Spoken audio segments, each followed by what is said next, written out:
Hi, I'm Rebecca Eichholzer and welcome to Decoding Salesforce Success with VISEO.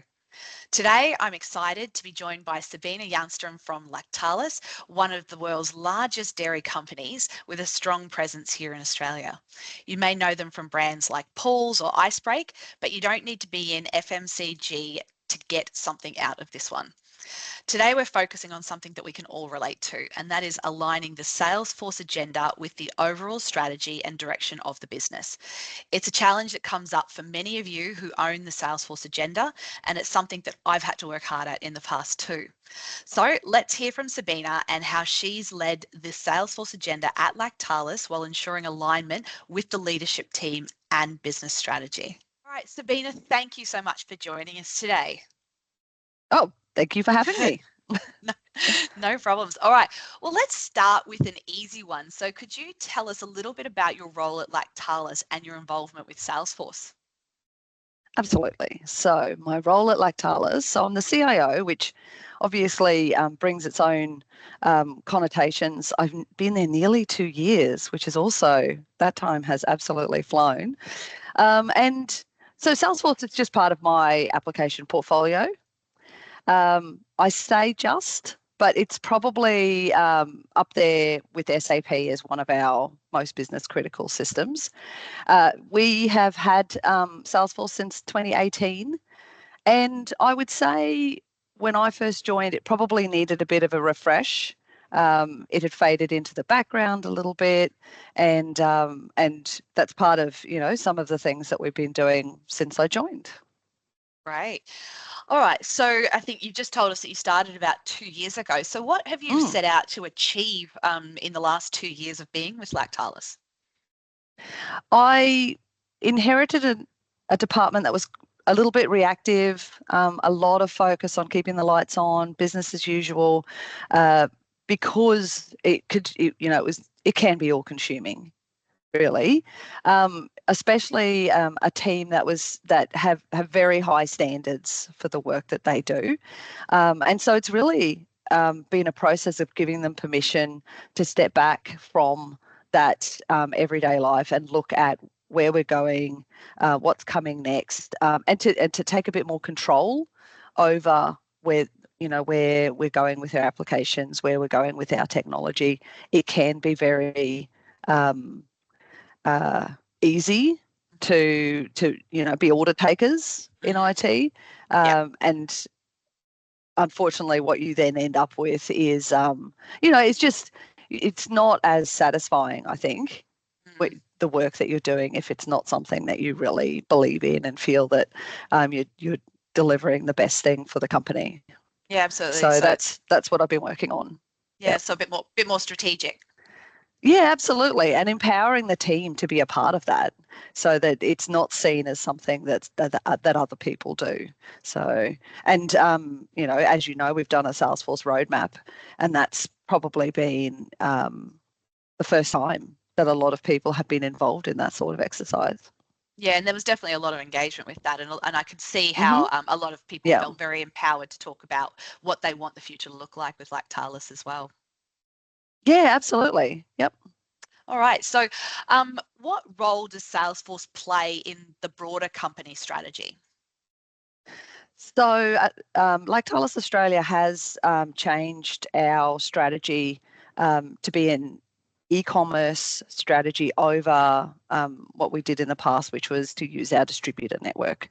So, if you think about our customers as not the consumers, but actually the restaurants, the like hospitals, prisons, um, anyone who serves a dairy product. Mm-hmm. They are our actual customers. So you've got Mm, consumers, our customers, and in between us and the customer, there has to be a way of getting the product to them. mm-hmm. Woolworths can't go and buy it at Woolworths. Yep. So we usually some customers we deal with directly, like the big Mm-hmm. ones, whereas the sort of small and medium companies we deal with via distributors, a Mm-hmm. distributor network.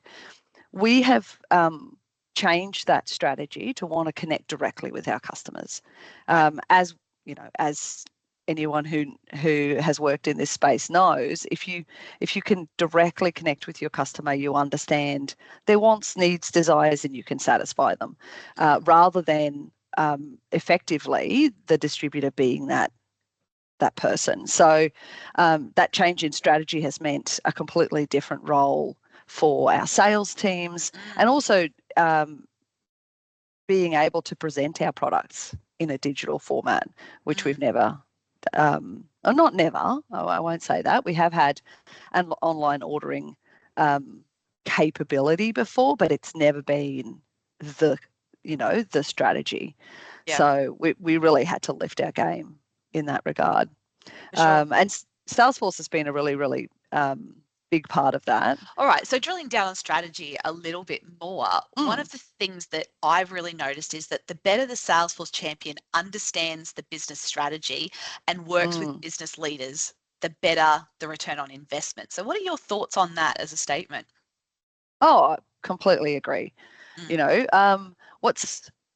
and we probably have multiple layers of that. So I probably wouldn't think of myself as a Salesforce champion, because the people that I talk to don't want to talk about the technology. They want to talk about the outcomes, the results. So yeah, that's right. So I tend to stay system agnostic.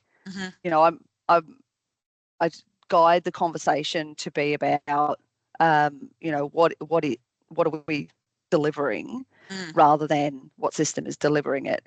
But within my team, we have absolutely got Salesforce champions. Yes, you do. And and we need them, because otherwise, how will we know the right place to put that particular piece of technology? So it does take a village. It does. And everybody's doing their part. I think one of the things that's really important to me is relationships.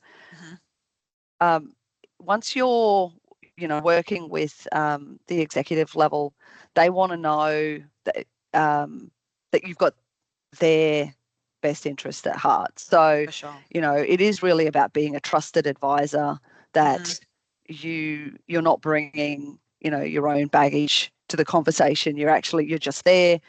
How can we help you? What do you need? And what's it going to do for Lactalis Australia? What problem is it going to solve? And then coming back with the potential solution. Yeah, absolutely. Yeah, great. And that builds the trust. It does, absolutely. And I mean, I know that you've got some amazing Salesforce champions within your team. And I know that there's some, as we've gone through that roadmap engagement, there's been a lot of people identified as really wanting to champion the platform, and how it can actually improve their teams as well. So talking about that roadmap, and we've obviously just gone through that recalibration of your Salesforce strategy at Lactalis. So I think you've touched on it, but really, why did you want to go through that process? I think, and in particular, I think this is why you have partners. We don't know what we don't know. So, I think it was really important to not end up down a dead end with the technology. And so that's where you need the expertise of a partner who does this day in, day out. I've seen some very poorly implemented CRMs in my time, where one particular group has gotten hold of a particular part of the system and made it exactly what they want. But unfortunately, no one else can use it. So, and so, in the back of my mind, I didn't want to end up there. So the reason that we wanted VISEO's help with that roadmap process was to just give us those guardrails, so that we can sit there and we can talk to our customer. They know that we're listening to them, but at the same time, we're not going down a path that's going to lock us out of future benefits, or put one part of the organization on a path of conflict with another part of the organization.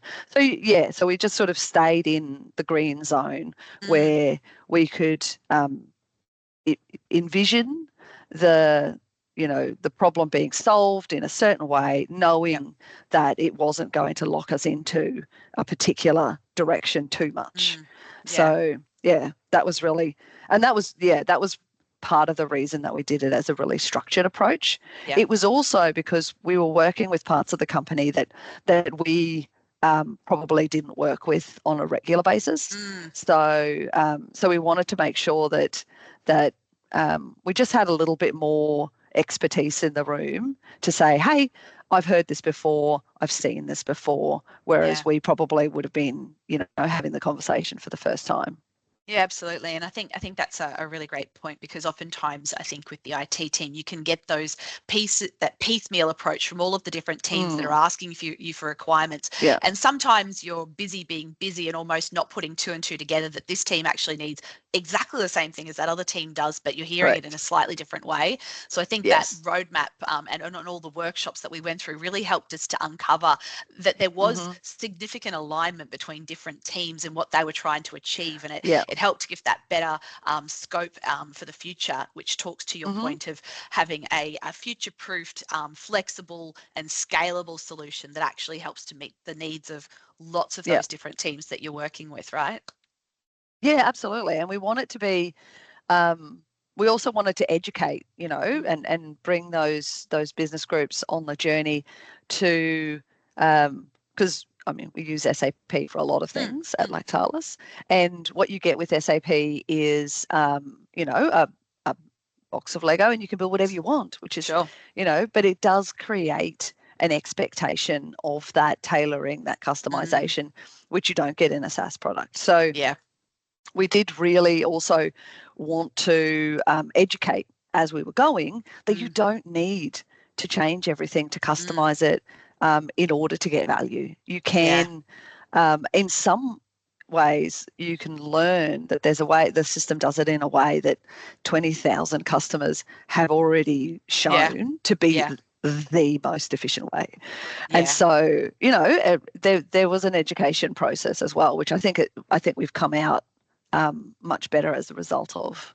Great. And that it is a real trick for organizations, and especially for specific groups within organizations, that this is their process, this is the way it runs, but actually trying to step above just one step and going, okay, well, actually, if we were to do it this way, it will meet the needs of lots of different teams, and that can be a real struggle. But I'm glad that you've had this education process, and you're starting to I guess show the light to people in the team about how you can actually tailor your processes a little bit to suit the masses rather than the singles. So that's great. So how do you ensure that your Salesforce strategy aligns with the overall vision and goals of Lactalis? I think it comes back to those relationships. So I think being having the right conversations, and making sure that our leadership team can see their vision in our plan. So we use the same language that they do. We talk to them in the terms of their strategy, their long-term plan, so that they can see that vision being, so you're delivering this, this, and this, and as a result, that I can see the e-commerce strategy in that. So the business do long-term planning, and they do a 3-year plan. We then, as part of this project intake process, we have those conversations in their language, talking about what they're trying to achieve. Effectively, those long-term plans are promises being made by those executives to say, I promise my department will cost less, or we will sell more, or we will produce more, from the industrial team. So they are making those promises, and then we say, okay, that promise has a plan, obviously, on your side. And we look at that plan and we say, technology can enable that plan in these ways. And that's, that's the bit where you can sort of really see the connection starting to build between technology is not just the computer on my desk or the That's printer over right. in the corner, or that really annoying system I have to put my expenses into. Yeah. It's actually something that's going to help me deliver my promises Mm. in a way that I'd never thought of. Yeah, absolutely. I think it's a critical reminder to, and business cases for projects and things like that are really Mm, helping you to enable the rest of the business to achieve their strategic goals.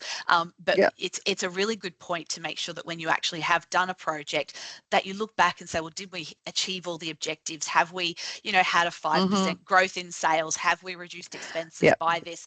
And making sure you're measuring it, and that's one of those Mm-hmm. ways that it helps you stack up future projects as well, because you say, Yeah, well, absolutely. here's our achievement, right? So yeah. Yeah. Well, and that's get that snowball effect of engagement. It's one thing to, I guess, say things well, but Yes. once you get successful projects on the Mm, board, yep. suddenly the engagement, is easy, and Hmm. you're not the last person that they ask. You're the first person that they Yeah. ask. And certainly the Salesforce roadmap, the Salesforce mobile app project Mm, was one of those for us. right. Like I said, Salesforce had been Salesforce and doing Yep. its thing for 5 or 6 years, but nothing new had really happened for a while. Yep. And so when we implemented the Salesforce mobile app, good Lord, Mm. um, it it really moved the dial to what was possible. You Yeah. know, wow, this thing does exactly what we want it to do, straight out of the box. Hmm. What else have you got?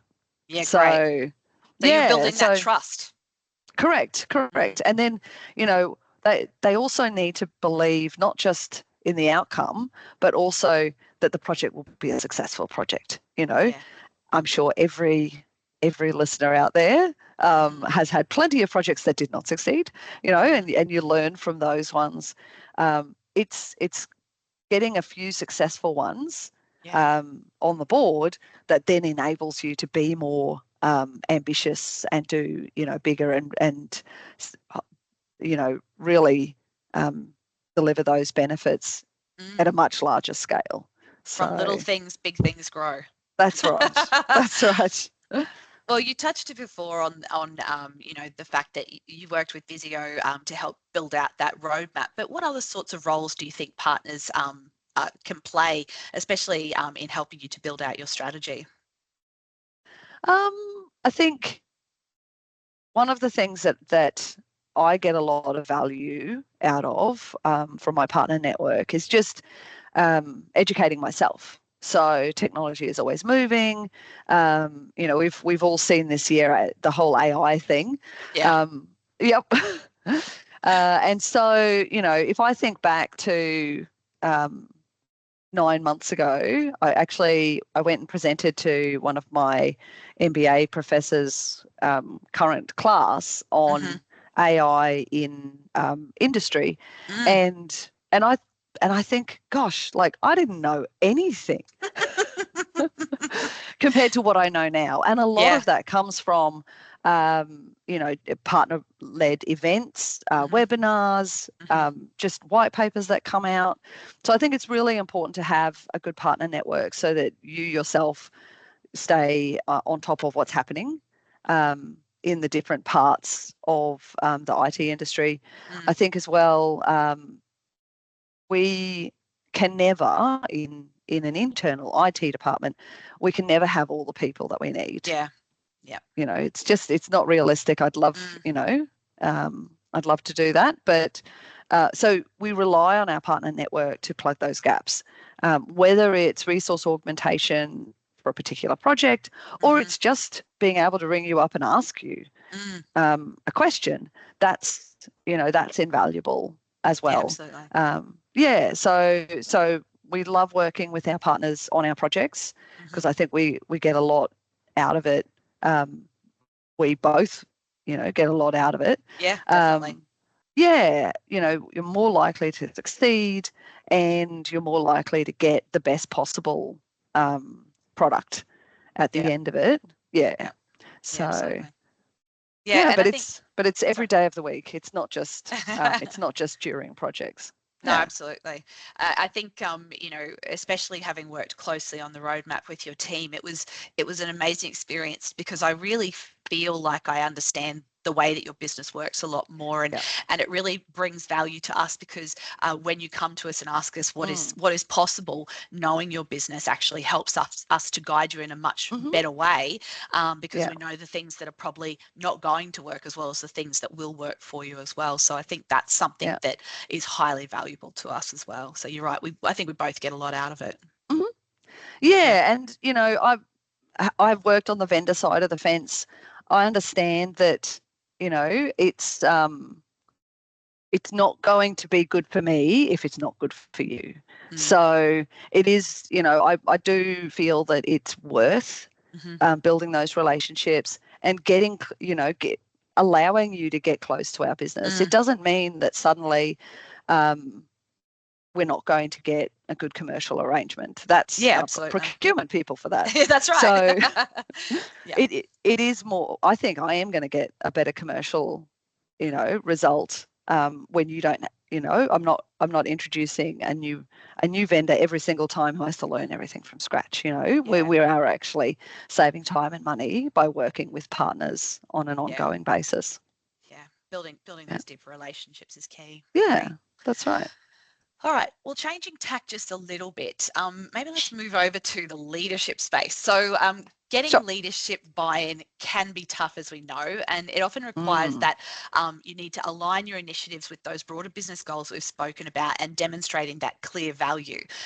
So, leaders mm, really want to see those potential benefits, how it fits with their priorities, their resources, their timelines, mm-hmm. in order to communicate that impact effectively and address the concerns that they might have. So, talk to me about how you actually go about getting your business leaders bought into the Salesforce plans that you have. We actually have a three-level governance model Mm-hmm. for IT. Right. And the biggest part of that is the fact that the people in those governance groups are predominantly not IT people. So Mm. it's almost us open, saying to the business, there's absolutely no point me having a steering committee for IT Mm. um, with IT people on it. Yeah. The top level is the master planning committee, and the purpose of the master planning committee is the blue sky thinking. So it's to look at what's bubbling up from Mm. the business through that project intake process, to prioritize it, to tell us what they know that we don't know, Mm. what's coming down the track. So we have that master planning committee. The meeting that we have now at the end of the year brings them the portfolio of projects that we're planning for next year Right. so that so we do the heavy lifting. Mm-hmm. We make it beautiful, we present it, we say, Yep. this project came from here. This is why, and all Mm-hmm. of that sort of stuff. We do a lot of analysis on its alignment with corporate strategy. So we say, A must. it aligns to these three of our key pillars. Mm-hmm. It's a lot of that comes out of France as well. Sure. And then it also, we have a metric on likelihood of success. Yeah, great. This is the project that's really in our warehouse. It's SAP. We're using it at three other sites. Mm-hmm. So this project is low risk. It's going Mm-hmm. to deliver benefits. Tick. Whereas some other projects, will score quite interestingly. This is not something that we do every day, but at Not the an same exact time, science. that's right. But the potential is massive. Mm. This is something that's brand new. But once Yeah. we've got this capability, it's going to unlock so much more value for Mm. whether it's the sales team or industrial or whatever it is. Sure. We're doing a little bit on predictive maintenance Mm-hmm. next year, for Great. example. So Perfect. yeah. So if we do the heavy lifting and convert it into, you know, business benefits, business speak, the buy-in is actually really good. Yeah. We also, the next level down is the IT project board, Mm-hmm. which is a group of people who look at the projects that are running right now and what's the next few that will start, Mm-hmm. and they're there to keep us honest. Sure. Why is this project still running? Well, Yeah. I thought, hang on, that date has changed. And they also have to make the decision when new stuff comes in. And we've had two, in fact, that we'll present next week, brand new, very urgent. They have to decide what we're not going to do. Yeah, for sure. To fit those things in. By giving them the power, they get, we get their engagement. Yeah, well, they buy into it, right? Yeah, that's right. Whether, if we're just presenting to them, these are the projects, we've had two new come in, we are going to do this. They'll be like, why am I even here? Yep. Oh, that's interesting. Yep. But we're sort of, we really do need them to own the outcome. So as a result, they have to make those decisions. All right. So what challenges have you actually faced while you've been trying to get leadership support, and how did you actually overcome those? Oh, and one of them was definitely that the IT projects were not related to the business at all. Business. There might be, it's more that there, in an entire, portfolio of projects, there'd be one or two business-led projects, like the e-commerce project. So they had those types of projects, and then everything else was just an IT project. Sure. Little enhancements here and there, and just almost things that we knew they were good projects to do. Yeah. Because we're not, we on a day-to-day basis sit there with the business, helping them do their jobs. So we know a particular business process in finance might be terrible. We really, really want to automate something over here. But because we were the ones, I guess, driving those projects, they were seen as IT projects. Yeah, of course. Which is, not really what they were. So no. It has, it's been quite the journey to pull us out of it, so that the projects that we are doing are purely business led. Yeah. I think they run better. You get much better engagement, and you get the outcome. Yeah.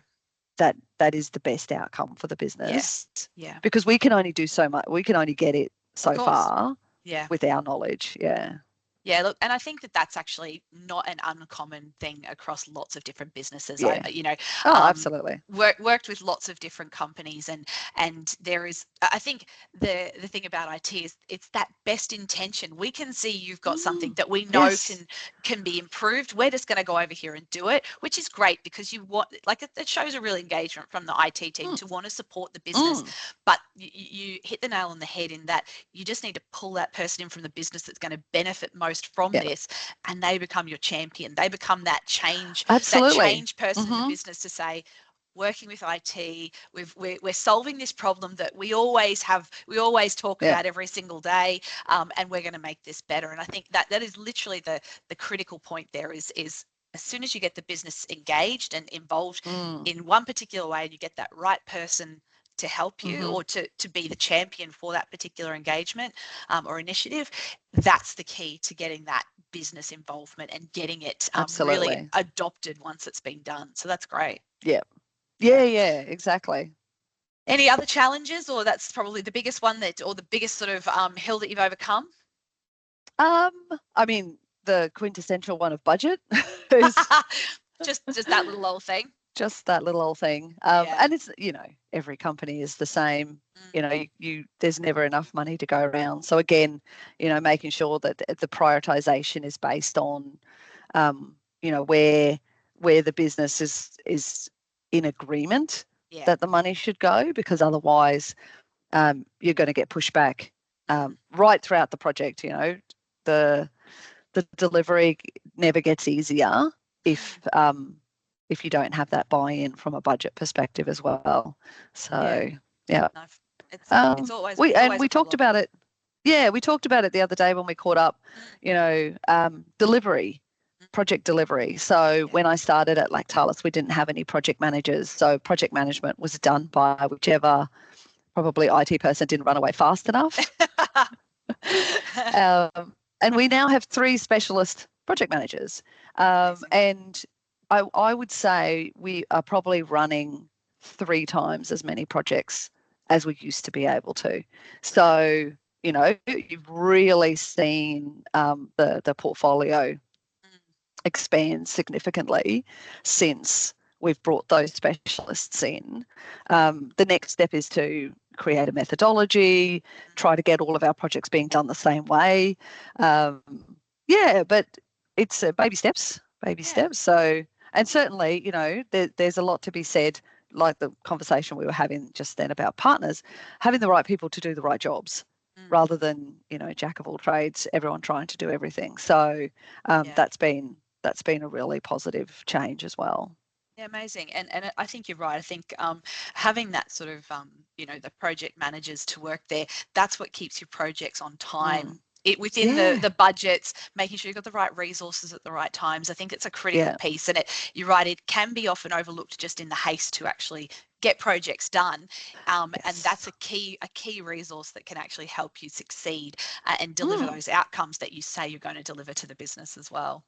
Yeah, that's right. And making sure that you're not everyone's dipping into the same resources at the same time. So really just bringing a little bit of rigor and a little bit of discipline to the way that you do projects enables you to run faster in the long time. That's right. And certainly for me, it means that when I do need to look at projects, I'm getting, really good information at the right time. It's not a matter of scrambling to put a status report together. Like it's really good for me. And then I can answer the question for with confidence to the executive in question who's going, oh, what's happening with that?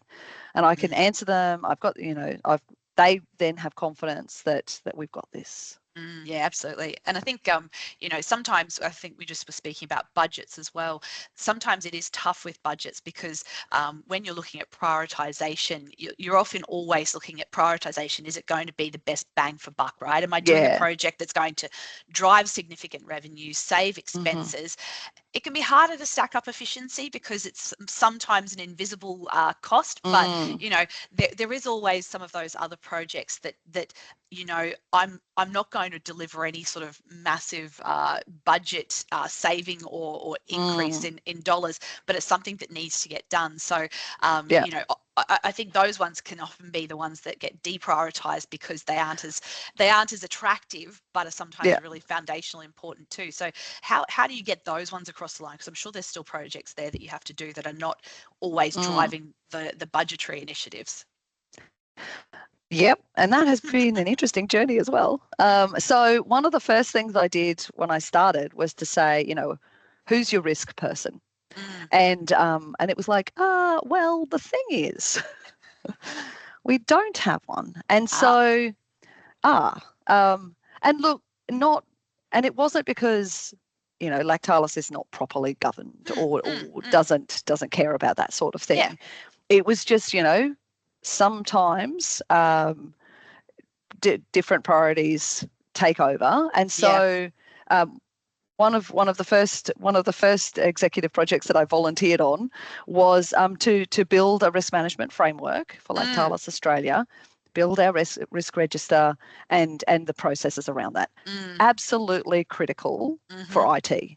Yes. Because cybersecurity projects never save any money. No.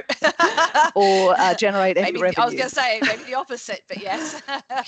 And so there's no way to justify those sorts of projects without a corporate risk register and a shared understanding in the organisation of risk mitigation. So we now have that. It's up and running. That's my third governance pillar. It's the Risk and Compliance Committee for IT, where we talk about cybersecurity, but we also talk about, those other non-sexy things like timesheet systems and all the great, the really great projects that no one has ever said, I can't wait to do that timesheet project.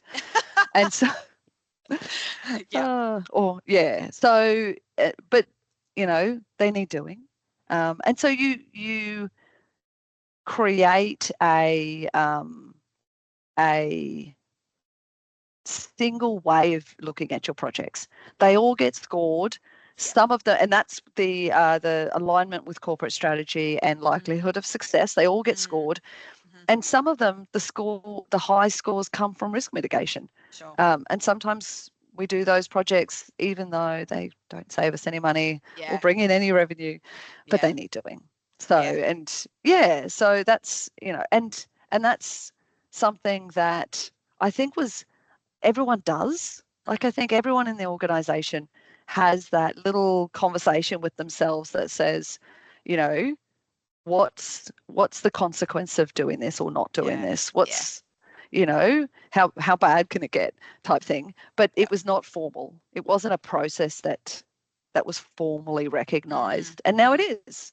Which has been a really again a great way as a new person to the organization, get out there, meet people, talk to them about what they do and what the impact of that, whatever it is, on IT and how IT can make that better. Yeah, I'm glad I asked that, because I think a lot of companies do struggle with those ones that aren't, as you say, aren't as sexy to do, but really are critical. And so I really like that you've got that consequence of doing or not doing and that is a rating in your scoring, because otherwise, you're right, some of those things can actually get missed when they're really important things to get done. Yeah, absolutely. Yeah. All right. Well, that's all local stuff. So tell me how this works with your parent company, because you've referenced France. So I know Lactalis is a global company. So tell me how it works with your parent company. That's also one of the things that I have found to be absolutely fantastic at Lactalis. I have a really good relationship with the CIO in France, and his team. They really, really, really want to help. So so we catch up. We have 4 IT boards meetings every year, one of them in person, and we talk about everything new that's coming down the pipeline. Corporates set our strategy and negotiate any of the global contracts. So which is great for me in that I don't have to do it. Yep. And that's probably 80% of the product portfolio is set by France. The other 20%, they fully acknowledge they cannot do everything from France. They're like, it's a company of 90,000 people. So just a small one. Yeah, just a little one. And their IT department is proportionally no bigger than mine is to the size of Lactalis Australia. So they can't be the IT department for the whole world.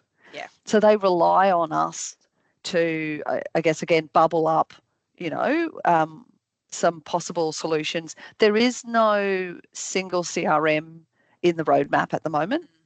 So that's actually a process that we're going through. So I've asked my team here to put together a little dossier of how awesome Salesforce is and all the things that we've done with it and the business value that it brings. And I actually yesterday sent that off to France. And I think it's really important, that they go through that process rather than just sitting in, isolation in an ivory tower going, oh, we need a CRM. Let's see what's out there. Yeah.